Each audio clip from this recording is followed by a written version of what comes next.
الحمدللہ رب العالمین والصلاة والسلام علی سید المرسلین وعلی آلہ واصحابہ اجمعین اما بعد فاعوذ باللہ من الشیطان الرجیم بسم اللہ الرحمن الرحیم۔ آج سورۃ الاحزاب کا رکوع نمبر 5 ہے، یہاں سے ہم شروع کر رہے ہیں۔ آغاز ہوتا ہے یا ایھا الذین آمنوا اذکروا اللہ ذکرا کثیرا، اے ایمان والو اللہ کو کثرت سے یاد کرو، وسبحوہ بکرۃ واصیلا، اور اس کی تسبیح کرتے رہو صبح و شام۔ ان آیات کا یہ پس منظر یاد رکھیں کہ مدینہ کے ماحول میں منافقین اور دشمنان اسلام کا جو کردار ہے منافقانہ اور اسلام کے خلاف بغض سے، کینہ سے اور حسد سے بھرا ہوا، اور وہ کوئی موقع ہاتھ سے جانے نہیں دیتے کہ اسلام کے خلاف وہ سازش نہ کریں یا مسلمانوں کے خلاف کوئی قدم نہ اٹھائیں، اور ایک عجیب سا ماحول جھگڑے کا، بدتمیزی کا، بد کلامی کا انہوں نے پیدا کر رکھا ہے، اور عزت مآب اور عفت مآب خواتین پر تہمت اور الزام، اور رسول اللہ صلی اللہ علیہ وسلم کی ذات اقدس کو تنقید کا اور تنقیص کا ہدف بنایا ہوا ہے، صحابہ کرام کے خلاف، مسلمانوں کے خلاف، یعنی کوئی موقع ایسا نہیں ہے کہ وہ ہاتھ سے جانے دیں۔ یہ اس کا پس منظر ہے، یہ ذہن میں آپ کے ضرور رہنا چاہیے، تاکہ جب ہم ان آیات کو پڑھیں، ان کا ہم مطالعہ کر رہے ہیں، تو یہ بیک گراؤنڈ آپ کے ذہن میں ضرور رہے۔ تو ایسے ماحول میں اللہ سبحانہ و تعالیٰ نے اب یہ فرمایا کہ اے ایمان والو اللہ تعالیٰ کو کثرت سے یاد کرو اور صبح و شام اس کی تسبیح کرو۔ والذی یصلی علیکم وملائکتہ، وہی ہے یعنی اللہ کہ جو تم پر رحمت نازل کرتا ہے اور اس کے ملائکہ بھی، لیخرجکم من الظلمات الی النور، تاکہ وہ اللہ تم کو ظلمات سے، تاریکیوں سے نکال کر تمہیں نور کی طرف لے جائے۔ وکان بالمؤمنین رحیما، اور مؤمنین کے ساتھ اللہ سبحانہ و تعالی رحیم ہے، رحم کرنے والا ہے۔ تحیتہم یوم یلقونہ سلام، ان کا تحفہ یا ان کا جو استقبال جب اللہ تعالیٰ سے ان کی قیامت کے دن ملاقات ہوگی تو ان کا استقبال سلام سے ہوگا، یعنی ویلکمنگ انداز سے ان کا استقبال ہوگا، اور بڑے اچھے طریقے سے ان پر سلامتی اور ان پر تحائف ان کو پیش کیے جائیں گے قیامت کے روز۔ اور وَأَعَدَّ لَهُمْ أَجْرًا كَرِيمًا، تو اللہ تعالیٰ نے ان کے لیے باعزت اجر اللہ نے ان کے لیے تیار کر رکھا ہے۔ اب یہاں پر یصلی کی بات ہوئی، یصلی یعنی رحمت اللہ تعالیٰ بھیجتا ہے تم پر اور اس کے ملائکہ، یہ ایمان والوں سے اللہ سبحانہ و تعالیٰ نے کہا ہے۔ اب وہی بات ہوئی جو میں نے پہلے عرض کیا کہ اس بیک گراؤنڈ کو اپنے ذہن میں ضرور رکھیے۔ اللہ سبحانہ و تعالیٰ نے ایمان والوں کو تسلی دی، تشفی دی، اور انہیں یہ کہا کہ اپنے آس پاس ایسا ماحول پیدا کرو کہ جس کی ٹھنڈک اور جس کا سکون اور اطمینان تم کو نصیب ہوتا رہے، یعنی تمہارا باطن، تمہارا دل بھی مطمئن اور پرسکون ہو، اور تمہارے باہر کا ماحول بھی، یعنی جب اللہ کا ذکر ہوگا، اللہ کو یاد کیا جائے گا، اور قرآن کی تلاوت ہوگی، ایک دوسرے پر سلامتی بھیجی جائے گی، اور ایک دوسرے کے ساتھ محبت سے پیش آیا جائے گا، زبان سے کوئی بھی غلط بات نہیں نکلے گی، گالم گلوچ نہیں ہوگی، اور کوئی اول فول نہیں نکلے گا زبان سے، تو مسلمانوں کو کہا کہ بھئی آپ اپنے ماحول کو پاکیزہ، مطہر، اور اپنے ماحول کو تم اچھا رکھو۔ یہ مسلمانوں کو اس بات کی یہاں تلقین کی گئی۔ یعنی واضح بات ہے کہ جب انسان ایسے ماحول میں رہتا ہو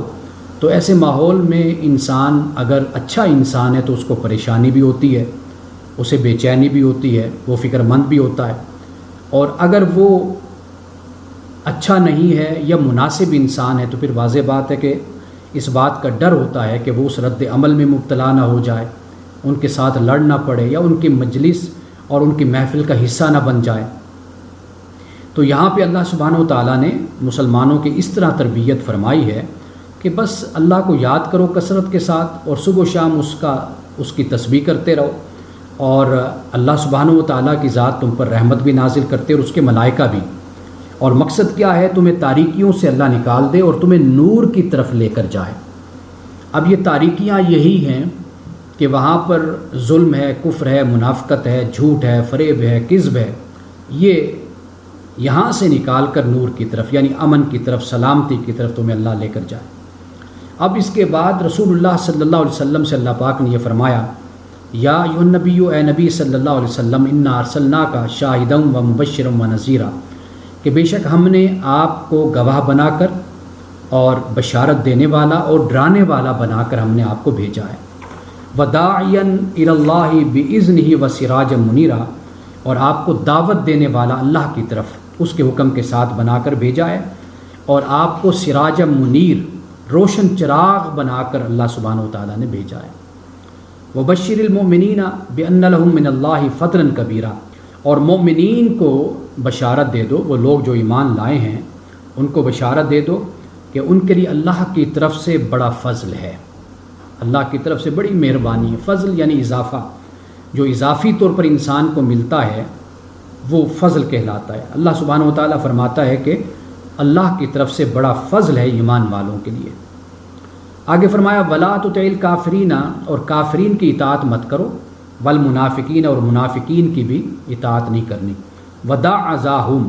اور ان کی جو تکالیف ہیں جو تمہیں وہ پہنچاتے ہیں اس کی بھی پرواہ مت کرو، یعنی اس کو جھٹک دو، چھوڑ دو اس کو، وتوکل علی اللہ، اور اللہ پر توکل کرو، وکفا باللہ وکیلا، اور بطور وکیل اللہ کافی ہے۔ اب یہاں تک آپ دیکھیے کہ ہم نے جو آیات پڑھی ہیں، یہ آیات نمبر 48 تک ہم نے پڑھا، یعنی 41 سے لے کر 48 تک۔ اب ان آیات کی آپ تلاوت کیجئے اور ترجمہ پڑھیے، آپ دیکھیے کہ اللہ سبحانہ و تعالیٰ سب سے پہلے خود مسلمانوں سے خطاب کرتا ہے، یعنی انہیں یہ کہتا ہے کہ تم اپنے نفس کو پاک اور صاف رکھو، اپنے اخلاق اور کردار کو بہتر بناؤ،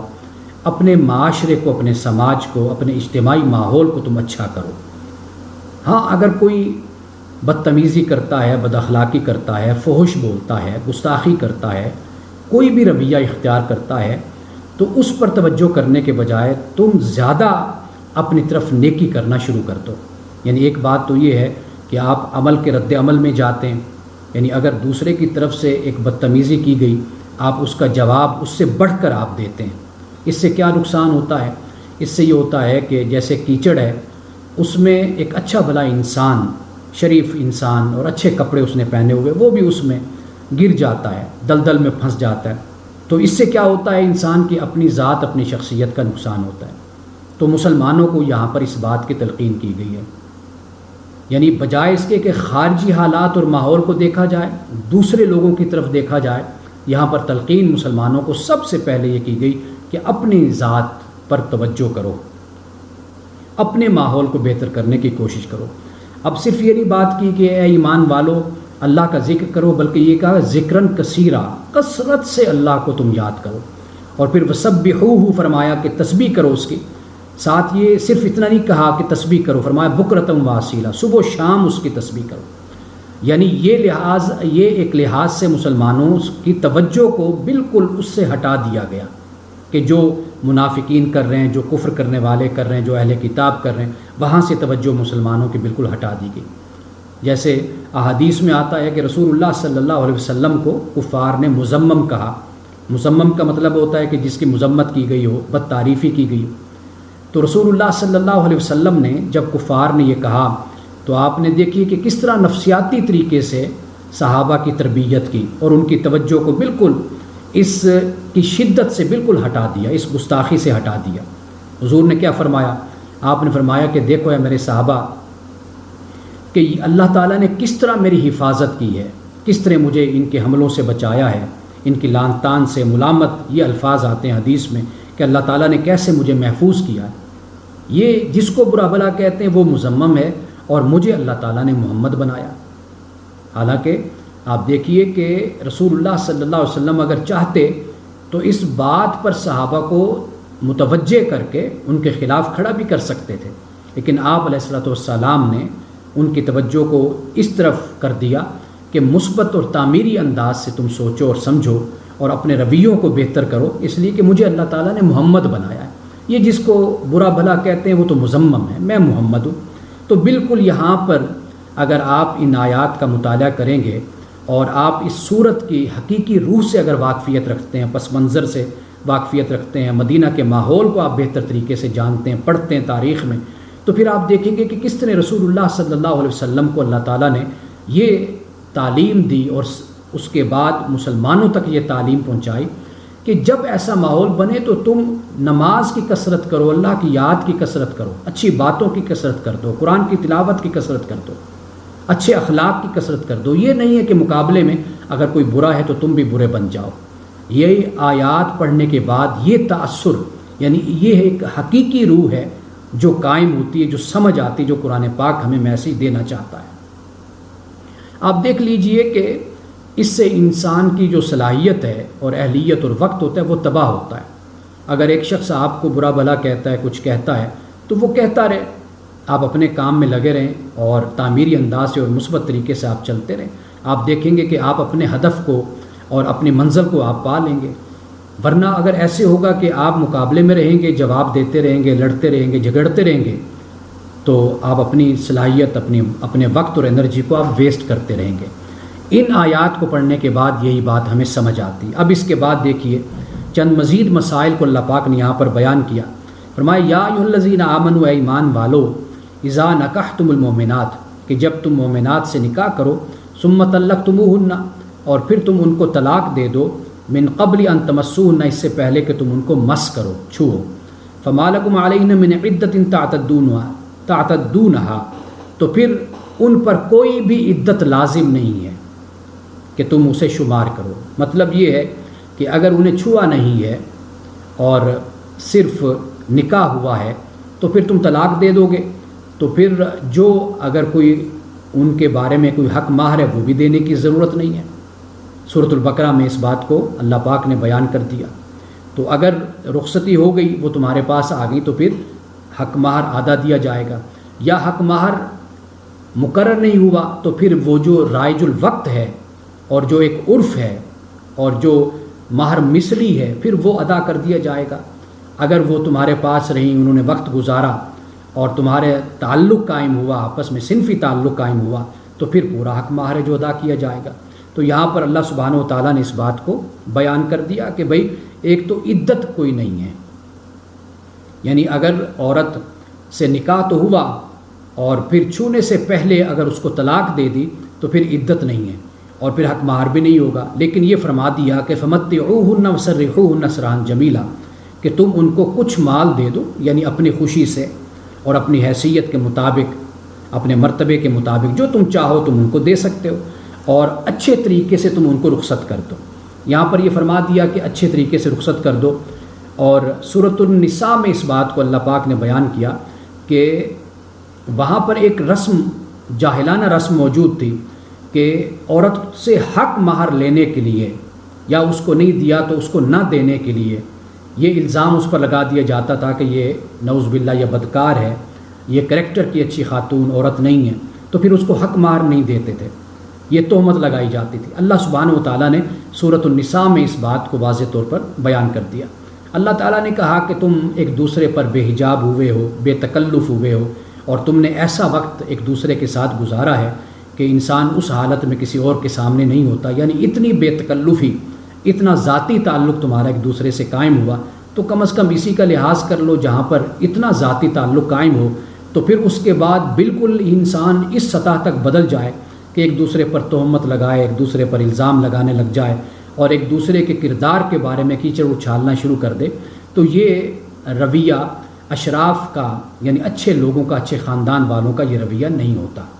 اگر طلاق ہو گئی تو ٹھیک ہے، زندگی پہلے آپس میں گزر گئی، اب اس کے بعد جب طلاق کی کئی وجوہات اور اسباب ہوتے ہیں، خاندانی بھی ہوتے ہیں، معاشی بھی ہوتے ہیں، معاشرتی بھی ہوتے ہیں، انسان علیحدہ ہو جاتا ہے۔ اب اس کے بعد جب علیحدہ ہو گئے تو اب ضرورت اس بات کی نہیں ہوتی، اچھے لوگوں کا یہ طریقہ نہیں ہوتا کہ پھر وہ ایک دوسرے پر کیچڑ اچھالتے رہیں اور ماضی کے حوالے سے ایک دوسرے کے کردار کو داغدار کرتے رہیں۔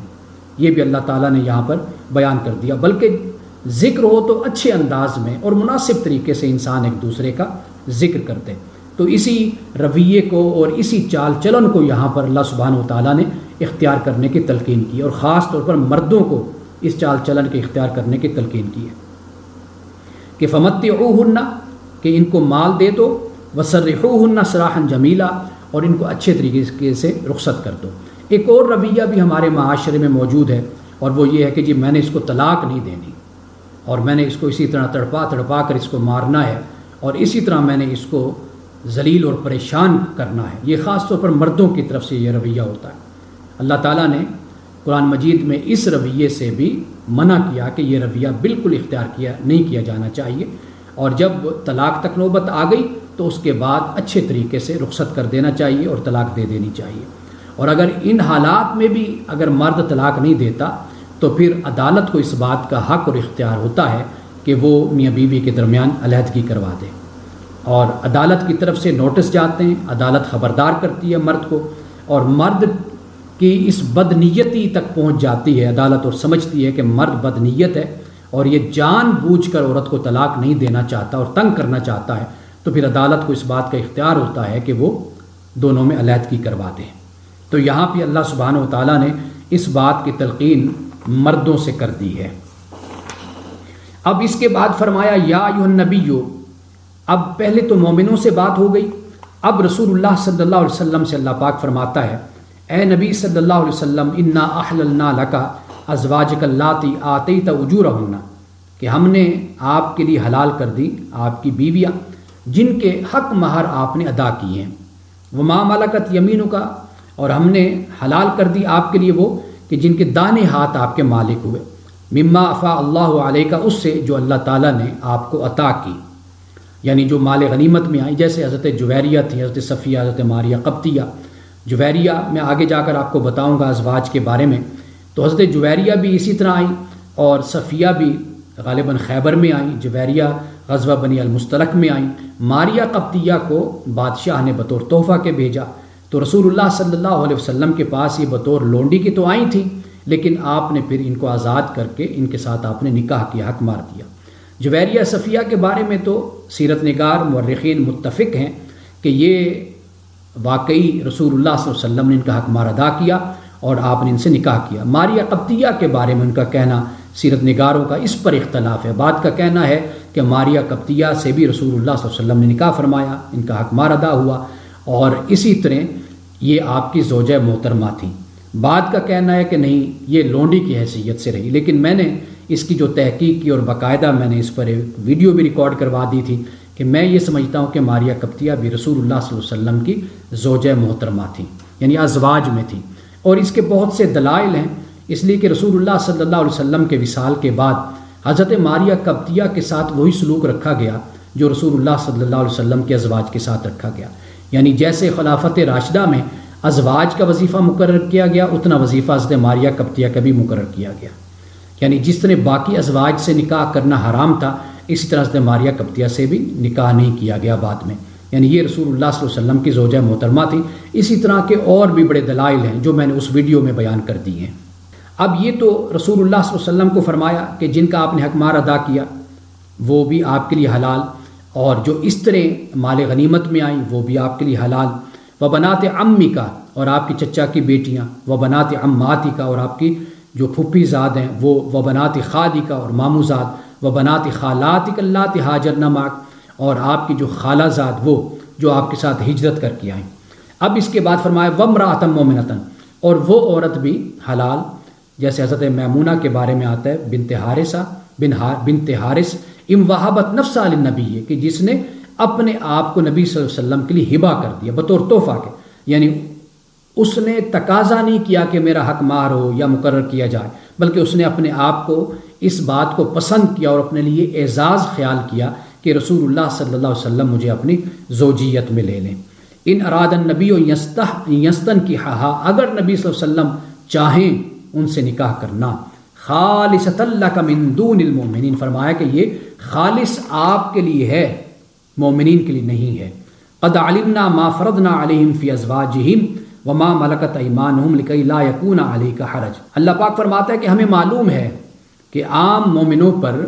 ان کی بیویوں اور لونڈیوں کے بارے میں ہم نے کیا حدود عائد کر دی ہیں، یعنی اللہ تعالیٰ نے جو عام مومنین ہیں ان کے لیے تو حدود مقرر کر دی کہ وہ 4 سے زیادہ نہیں کر سکتے،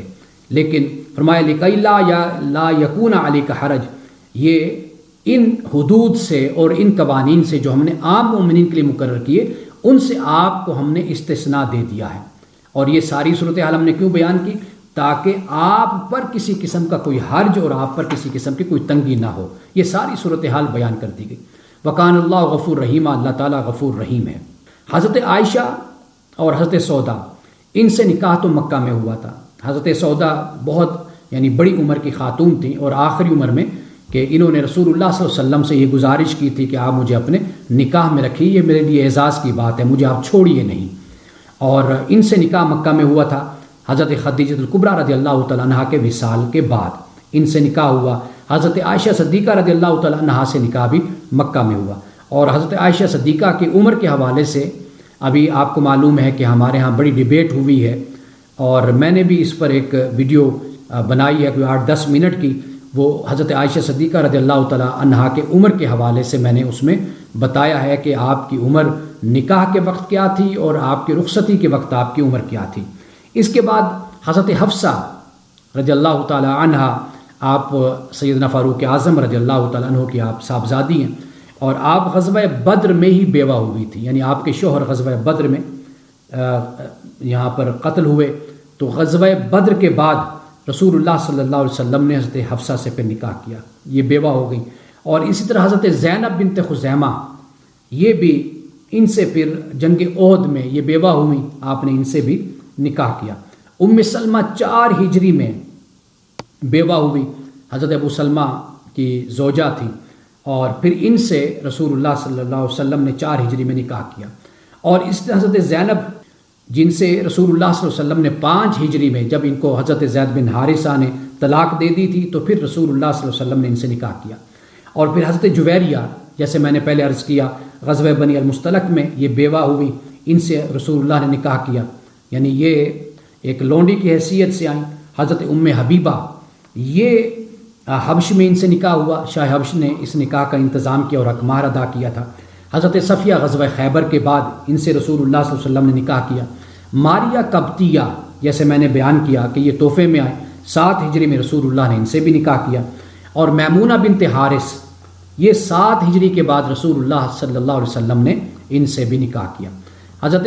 میمونہ اور ام حبیبہ کے بارے میں یہ کہا جاتا ہے کہ ام حبیبہ سے آپ نے نکاح کیا تو ابو سفیان ان کے والد تھے۔ اسی طرح خالد بن ولید سے ان کا تعلق تھا، میمونہ کا، رسول اللہ صلی اللہ علیہ وسلم نے ان سے نکاح کیا۔ یعنی آپ علیہ السلام کے جو نکاح ہیں جو آپ نے فرمائے وہ کسی حکمت کے تحت تھے، اور اسی حکمت کے تحت ہی ہونے کی وجہ سے اللہ تعالیٰ نے آپ کو رخصت بھی عطا کی کہ اگر حقوق کی ادائیگی میں کوئی کمی بیشی ہو جاتی، 19-20 کچھ معاملہ ہو جاتا ہے تو یہ اس میں آپ کو ایکسیپشنل صورت حاصل ہے۔ یہ رسول اللہ صلی اللہ علیہ وسلم سے اللہ پاک نے اس سے اگلی آیت میں بیان کر دیا۔ تو اگر آپ نکاحوں پر جو رسول اللہ نے کیے تھے، اب دیکھیے کہ 25 سال کی عمر میں حضرت خدیجہ سے نکاح کیا۔ حضرت خدیجہ کی کتنی عمر تھی اس پر میں نے کسی وقت بات کی تھی تفصیل کے ساتھ کہ مجھے اس پر کلام ہے، یعنی میں ابھی اس پر یہ سمجھتا ہوں کہ جو ہمارے ہاں بیان کی جاتی ہے کہ حضرت خدیجہ کی عمر 40 سال تھی، غالباً 40 سال نہیں تھی، چونکہ یہ تاریخی معاملہ ہے، اس میں اختلاف ہو سکتا ہے کہ وہ اتنی بڑی عمر کی نہیں تھی، کم عمر کی تھی۔ تاریخ میں 27 بھی آتی ہے، 27 سے بڑی عمر بھی آتی ہے، لیکن 40 سال کی جو عمر ہے میرا خیال ہے کہ یہ درست نہیں ہے، اس لیے کہ پھر جس طرح رسول اللہ صلی اللہ علیہ وسلم کے ہاں یعنی حضرت خدیجہ کے ہاں جو پیدائش ہوئی بچوں کی، بیٹیوں کی پیدائش ہوئی، اگر اس حساب سے ہم دیکھتے ہیں تو پھر یہ ہنسا ہمیں درست نظر نہیں آتا۔ تو لیکن بہرحال رسول اللہ صلی اللہ علیہ وسلم نے 25 سال تک آپ نے نکاح نہیں کیا، اگر نکاح کیا تو حضرت خدیجہ رضی اللہ تعالیٰ عنہا سے آپ نے نکاح کیا، پھر 53 سال کی عمر میں جا کر پھر آپ نے نکاح کیا جب حضرت خدیجہ کا وصال ہو گیا۔ اور پھر جو جتنے بھی نکاح ہیں اگر آپ دیکھیے تو وہ 7 ہجری تک ہمارے سامنے آتے ہیں، 8 ہجری 7 ہجری، اور مدینہ المنورہ میں رسول اللہ صلی اللہ علیہ وسلم کے 10 سال گزرتے ہیں، اور یہ 8-7 سال تک مدینہ میں آپ نے نکاح فرمائے، اس کے بعد نکاح نہیں کیے۔ تو پھر یہ جتنے بھی نکاح کیے اگر آپ ان کا جائزہ لیں گے تو آپ کو معلوم ہوگا کہ یہ سارے نکاح حکمت کے تحت تھے، جو رسول اللہ صلی اللہ علیہ وسلم کی ذات اقدس پر نعوذ باللہ من ذالک اعتراض کیا جاتا ہے اور اس طرح کی باتیں کی جاتی ہیں، تو اگر آپ غیر جانبدارانہ طریقے سے اگر آپ جائزہ لیں گے، تاریخ کو پڑھیں گے، سیرت کو پڑھیں گے، آپ سمجھیں گے، تو یہ جو الزام اور یہ جو اس طرح کی تہمت لگائی جاتی ہے تو اس کے لیے کوئی جگہ باقی نہیں رہتی۔ اگر آپ جسے ہم کہتے ہیں کہ آپ عادلانہ مزاج رکھتے ہیں، غیر جانبدارانہ طریقے سے آپ پڑھتے سمجھتے ہیں، تو یہ اعتراض کبھی بھی پیدا نہیں ہو سکتا۔ اس کے بعد آیت نمبر 51 ہے، فرمایا ترجی من تشاء منہن، کہ آپ جسے چاہیں ان میں سے آپ پیچھے رکھ لیں، وتوی الیک من تشاء، اور آپ جسے چاہیں اپنے پاس جگہ دے دیں، ومن ابتغیت ممن عزلت فلا جناح علیک، اس پر بھی کوئی حرج اور تنگی نہیں ہے آپ پر کہ اگر آپ ان میں سے جس کو آپ نے علیحدہ کیا ہے اس کو آپ واپس اپنے پاس لے آئیں، یعنی اس کا بھی اللہ تعالیٰ نے آپ کو اختیار دیا کہ ان میں سے جسے چاہیں آپ اپنے پاس لا سکتے ہیں۔ فرمایا ذالک ادنی ان تقر اعینہن، یہ زیادہ قریب ہے کہ ان کی آنکھیں ٹھنڈی ہوں، یعنی ازواج کی، ولا یحزن، اور وہ رنجیدہ نہ ہوں، ویرضین بما آتیتہن کلہن، اور جو کچھ بھی آپ ان کو دیں گے یہ اس پر راضی ہو جائیں گے، یہ سب کی سب۔ یہ ازواج مطہرات کے بارے میں کہا، پہلے ہم پڑھ کر آئے، اللہ سبحانہ وتعالیٰ نے کلی اختیار دیا اور کہا کہ ازواج مطہرات سے کہ اگر آپ طلاق لینا چاہتی ہیں تو طلاق دے دیتے ہیں، اگر آپ ساتھ رہنا مال و متاع دے کر آپ کو رخصت کر دیتے ہیں، طلاق دے دیتے ہیں، اگر آپ ساتھ رہنا چاہتی ہیں تو پھر اللہ تعالیٰ کے ہاں آپ کے لیے بڑا اجر ہے۔ وہاں پر بالکل آیت تخییر جس کو کہا جاتا ہے کہ کلی طور پر ازواج مطہرات کو اختیار دیا گیا۔ اب یہاں پر اس بات کو بیان کیا گیا کہ اگر کوئی کسی قسم کی کوئی کمی بیشی بھی آپ کی طرف سے ہو جاتی ہے تو کوئی اس کا معاملہ نہیں ہے، لیکن ازواج مطہرات آپ کے ساتھ رہنا پسند کرتی ہیں، یہی چیز ان کی آنکھوں کی ٹھنڈک بھی ہے اور ان کے لیے تکلیف کا باعث بھی نہیں، اور جو کچھ آپ ان کو دیں گے یہ اس پر راضی رہیں گی۔ لیکن اس کے باوجود بھی یاد رکھیے کہ اللہ سبحانہ و تعالیٰ نے یہاں پر رسول اللہ صلی اللہ علیہ وسلم کے لیے ایک استثناء کو بیان کیا، لیکن آپ علیہ السلام نے اپنے ازواج کے ساتھ ہمیشہ عدل کا معاملہ کیا۔ حضرت عائشہ صدیقہ رضی اللہ تعالیٰ عنہا کے حق میں حضرت سودا دستبردار ہو گئی تھی، انہوں نے عرض کیا رسول اللہ جو میرا دن بنتا ہے میری باری کا وہ آپ حضرت عائشہ کو میں دیتی ہوں، آپ میرے والے دن بھی حضرت عائشہ کے پاس آپ رہیے۔ اور اس طرح رسول اللہ صلی اللہ علیہ وسلم کے جو آخری دن تھے وہ دن بھی حضرت عائشہ صدیقہ رضی اللہ تعالیٰ عنہا کے پاس آپ کے گزرے تھے۔ تو لیکن آپ نے کلی طور پر اپنے ازواج مطہرات میں عدل کیا، انصاف کیا، اس استثناء کے باوجود بھی، اس صورت کے باوجود بھی آپ نے کہیں پر بھی اگر کہیں لے کر جانا ہے، سفر کا معاملہ ہے اور غزوہ کا معاملہ ہے، وہاں پر بھی آپ جسے ہم کہتے ہیں قرآن اندازی ہوتی تھی، جس کا نام نکلتا اس کو آپ ساتھ لے کر جاتے تھے۔ اور اسی طرح جو کھانے پینے کے معاملات تھے ان معاملات میں بھی رسول اللہ صلی اللہ علیہ وسلم ہمیشہ عدل کے ساتھ اپنے ازواج کے ساتھ پیش آتے تھے۔ اور اس کے بعد فرمایا واللہ یعلم ما فی قلوبکم، اور اللہ جانتا ہے جو تمہارے دلوں میں ہے، وکان اللہ علیما حلیما، اور اللہ سبحانہ و تعالی علیم حلیم ہے، علم والا بھی ہے اور حلم والا بھی ہے۔ آگے فرمایا لا یحل لک النساء من بعد ولا ان تبدل بهن من ازواج ولو اعجبک حسنهن الا ما ملکت یمینک، آپ کے لیے اس کے بعد اب عورتیں جائز نہیں، حلال نہیں ہیں، ولا ان تبدل بهن من ازواج، اور نہ اس کی اجازت ہے کہ ان کی جگہ اور آپ بیویاں لے آئیں،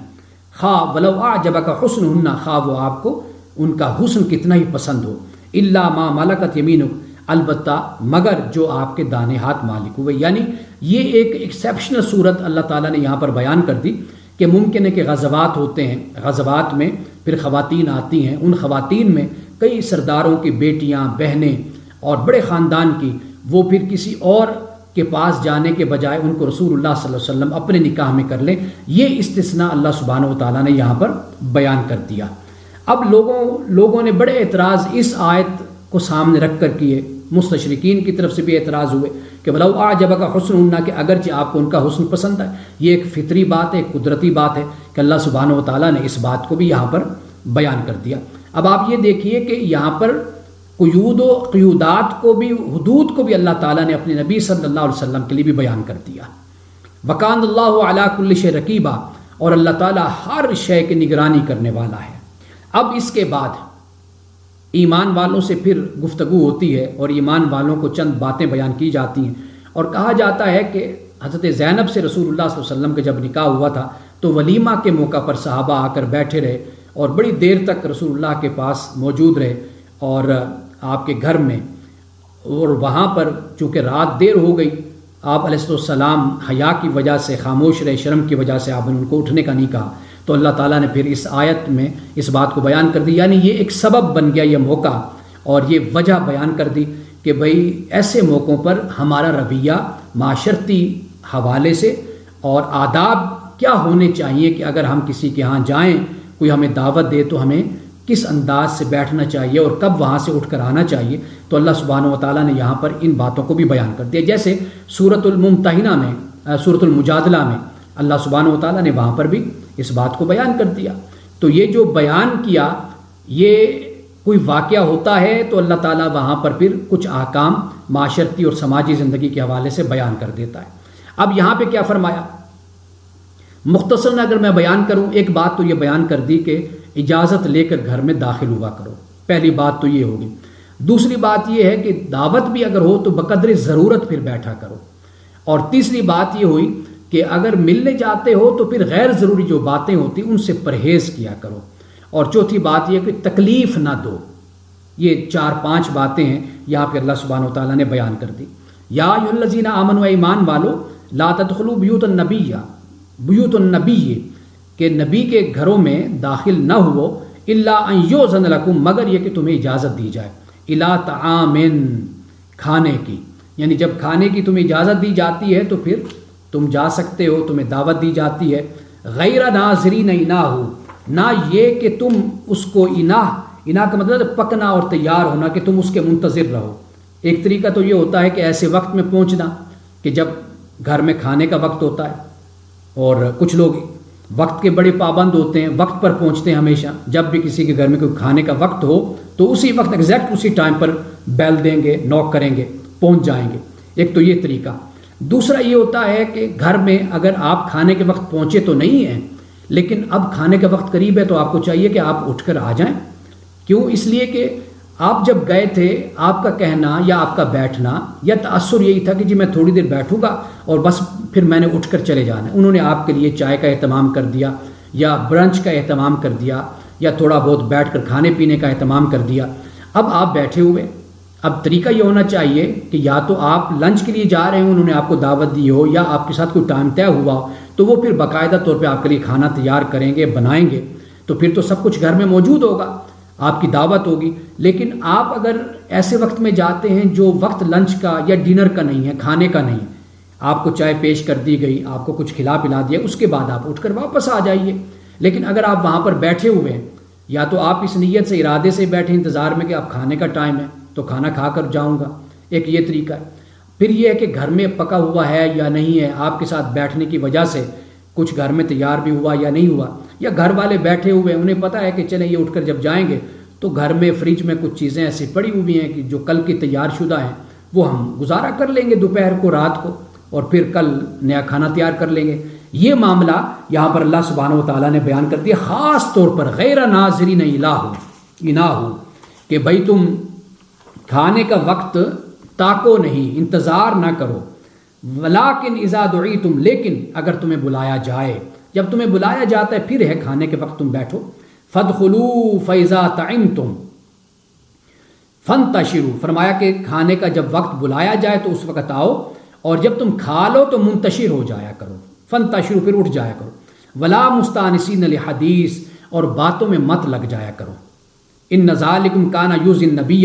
اس لیے کہ یہ تمہاری جو حرکت ہے، عادت ہے، طریقہ ہے، یہ نبی صلی اللہ علیہ وسلم کو تکلیف دیتی ہے، فیستحیی منکم، نبی صلی اللہ علیہ وسلم تم سے حیا کرتے ہیں، واللہ لا یستحیی من الحق، اور اللہ حق بات کہنے میں شرم نہیں کرتا۔ تو اللہ تعالیٰ نے یہاں پر اس مسئلے کو واضح طور پر بیان کر دیا۔ وَإِذَا سَأَلْتُمُوهُنَّ مَتَاعًا، اور جب تم ان سے مانگو کچھ، یعنی ازواج النبی صلی اللہ علیہ وسلم سے اگر تم کچھ مانگتے ہو،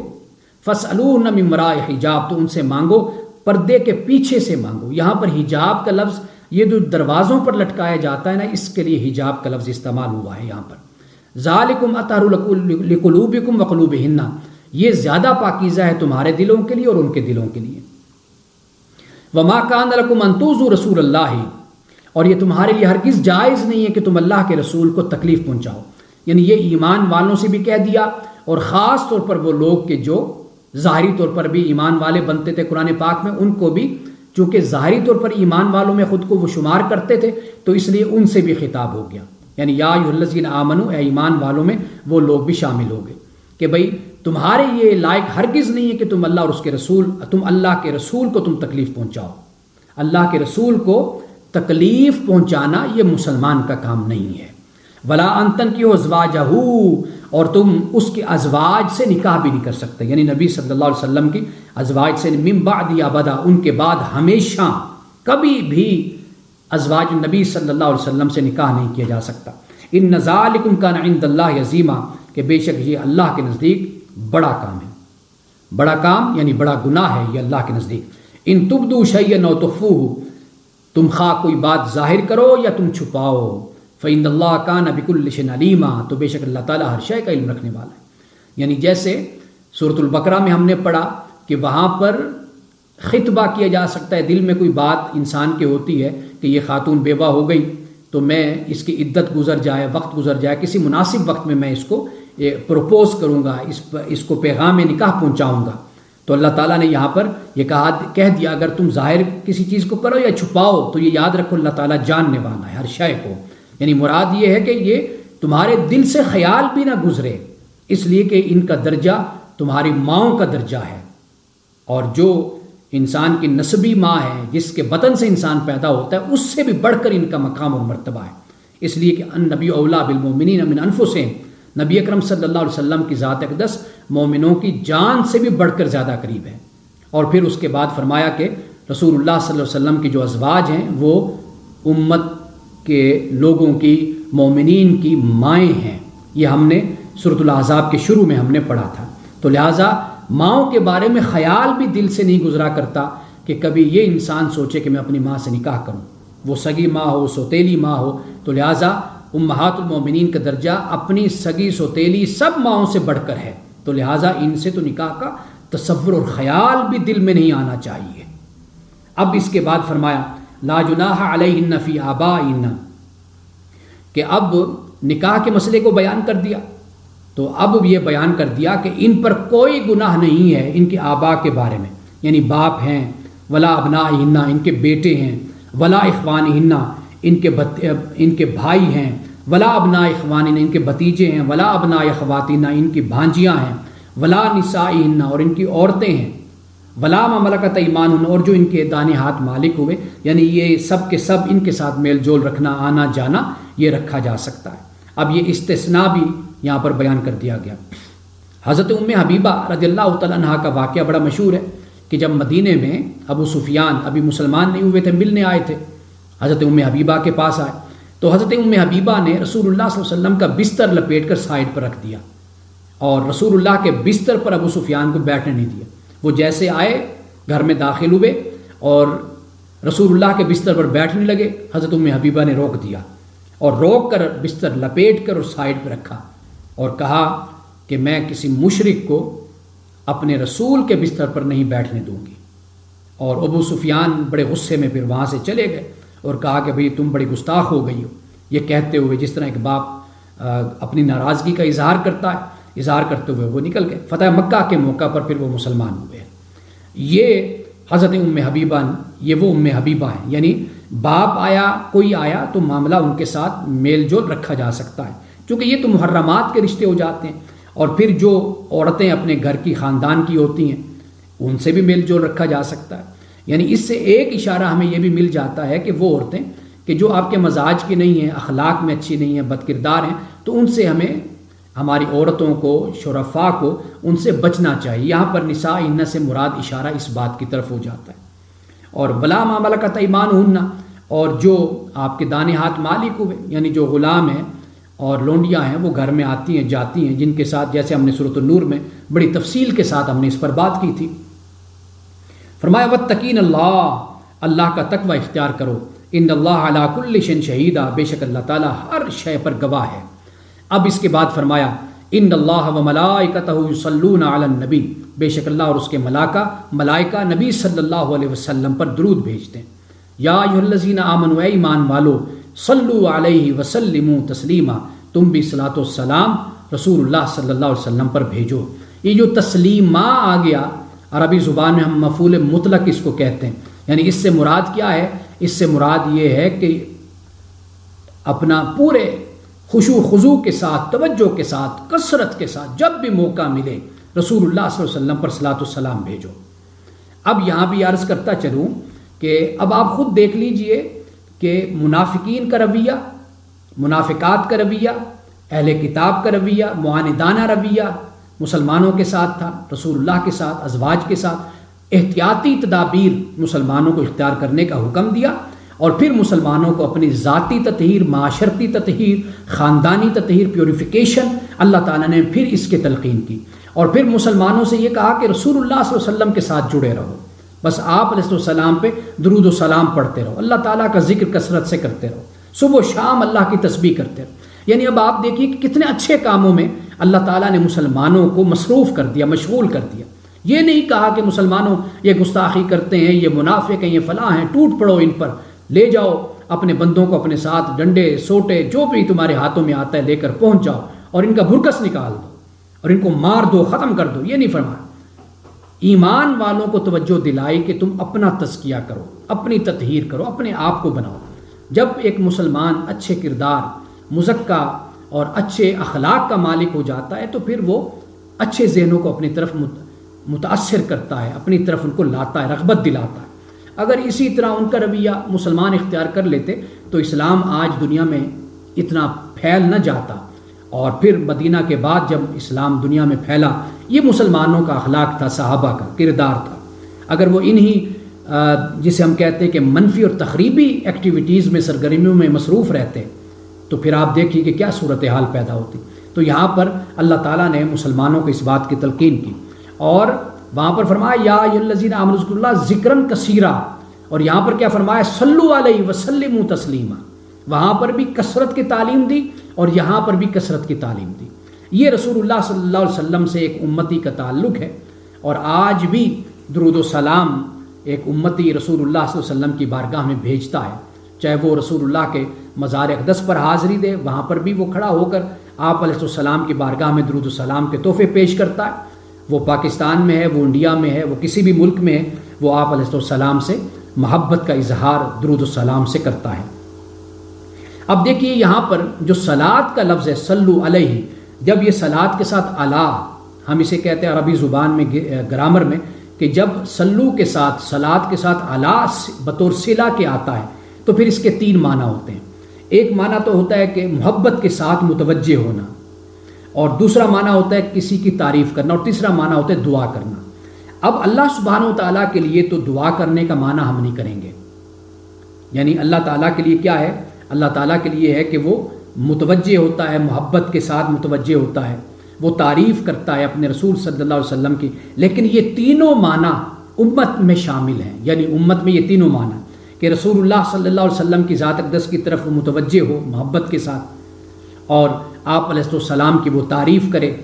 اور آپ علیہ السلام کے لیے وہ دعا کرے جیسے ہم دعا کرتے رہتے ہیں۔ تو یہ صلو کے یہ تین معنی مفاہیم بیان کیے جاتے ہیں۔ اور پھر صحابہ نے رسول اللہ صلی اللہ علیہ وسلم کی بارگاہ میں عرض کیا، یا رسول اللہ صلی اللہ علیہ وسلم، سلام کے بارے میں تو آپ نے ہمیں بتا دیا، السلام علیکہ ایھا النبی ورحمۃ اللہ وبرکاتہ،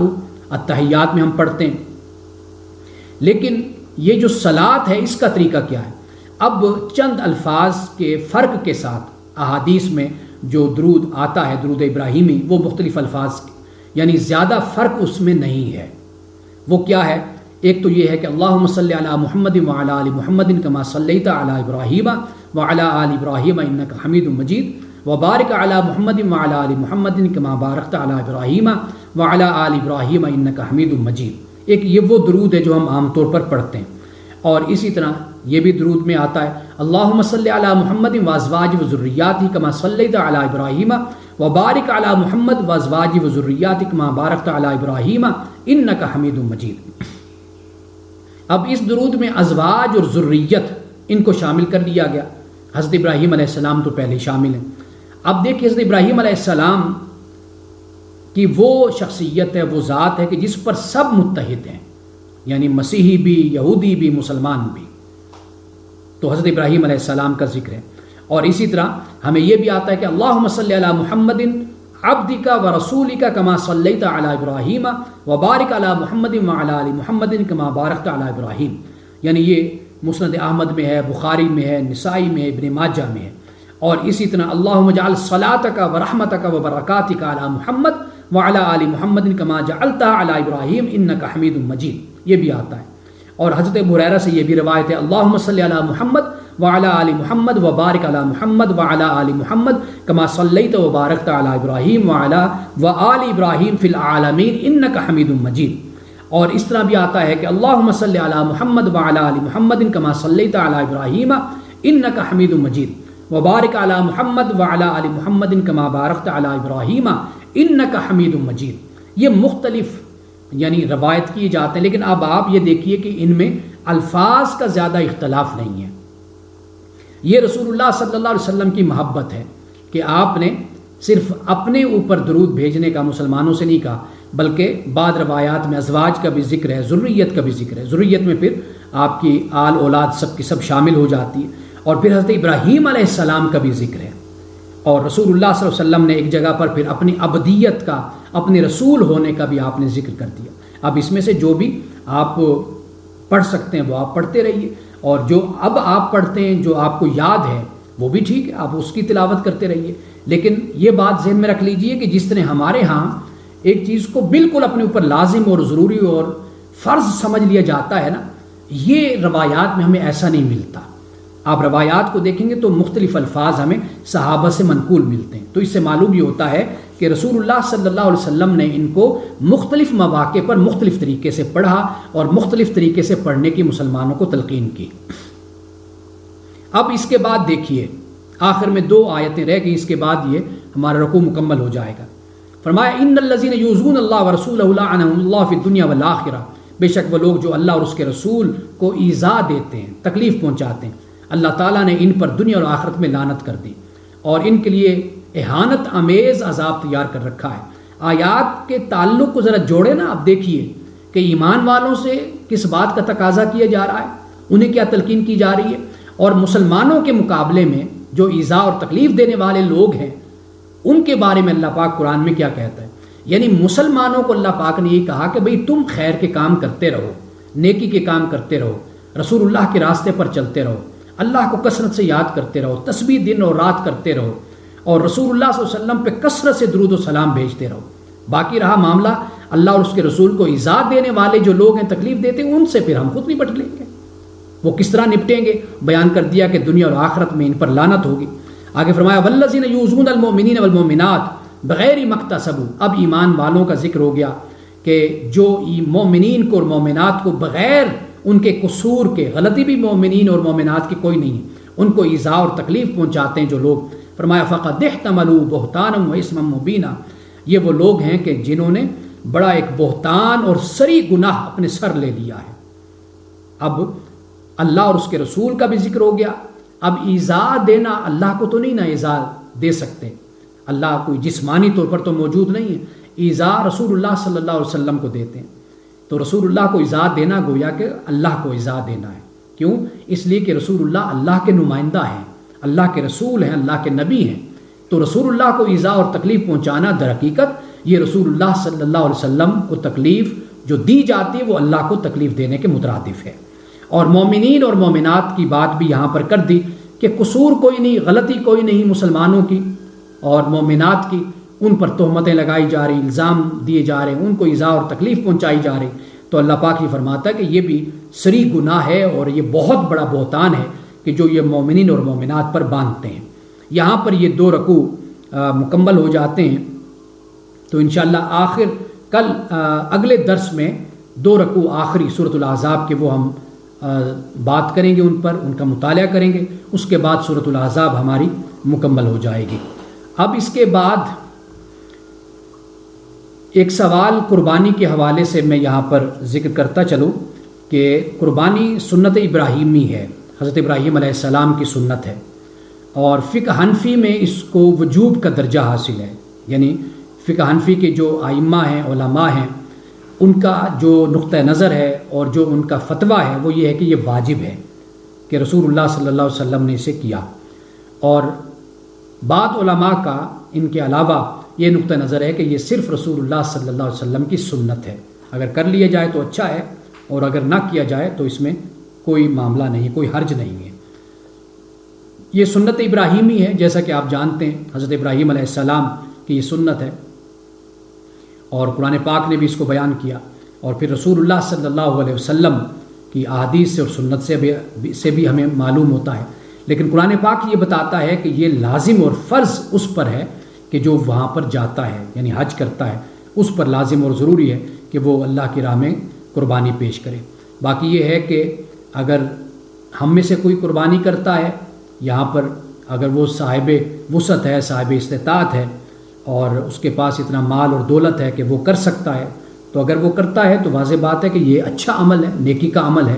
اور یہ ضرور کرنا چاہیے۔ لیکن ہمارے ہاں ایک بحث شروع ہو جاتی ہے جب قربانی کا وقت آتا ہے نا، ہمارے ایک بحث شروع ہو جاتی ہے۔ وہ کہتے ہیں کہ بھئی آپ جانور قربان کر دیتے ہیں، آپ اس کی جگہ پر آپ کچھ اور خرچ کر سکتے ہیں، کسی غریب کی مدد کر سکتے ہیں۔ تو بات یہ ہے کہ یہ اللہ سبحانہ و تعالیٰ سے محبت کا اور تعلق کا اظہار ہے۔ اگر کوئی مسلمان اس نیت سے کرتا ہے تو اس کا بڑا اجر اور اس کا بڑا ثواب ہے۔ ہاں باقی آپ کے پاس اللہ تعالیٰ نے بڑی دولت آپ کو دے رکھی ہے تو آپ خرچ کرتے رہیے۔ سب سے پہلی بنیادی بات ہوتی ہے کہ آپ اور ہماری جو انسانیت سے ہمدردی ہے وہ اور مواقع پر بھی اس کا اظہار ضرور ہونا چاہیے۔ مثال کے طور پر ہم زیادہ لیوشلی لائف نہ گزاریں، لگژری لائف نہ ہو ہماری، اور ہماری گاڑیاں بڑی بڑی اور مہنگی نہ ہو، سستی گاڑی رکھیں، سادہ گاڑی رکھ لیں، چھوٹا گھر رکھ لیں، غریبوں کی مدد کریں، فقراء کو دیں، اور جو ضرورت مند لوگ ہیں ان کی ضرورتوں کو پورا کریں۔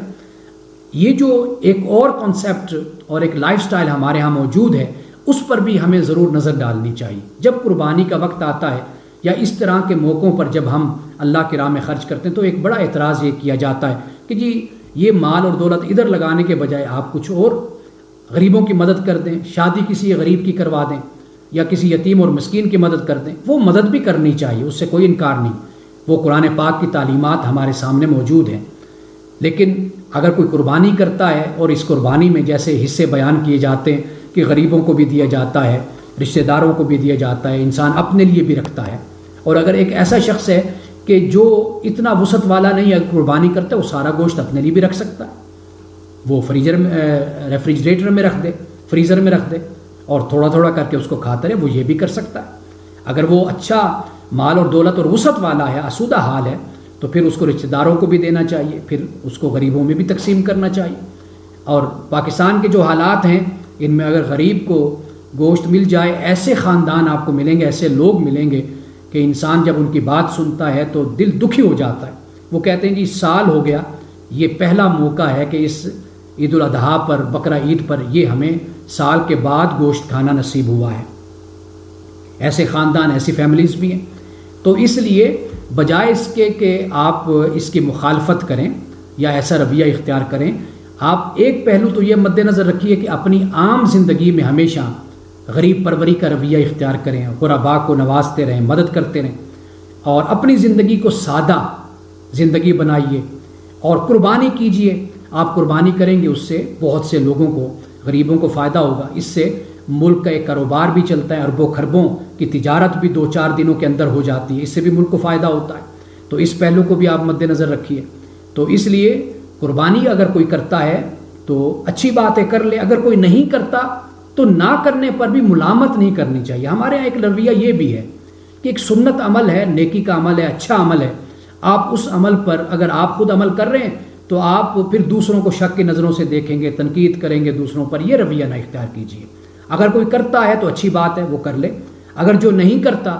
تو اس پر کوئی تنقید اور اس پر کوئی کریٹیسائز نہیں ہونا چاہیے۔ یہ قربانی کے حوالے سے چند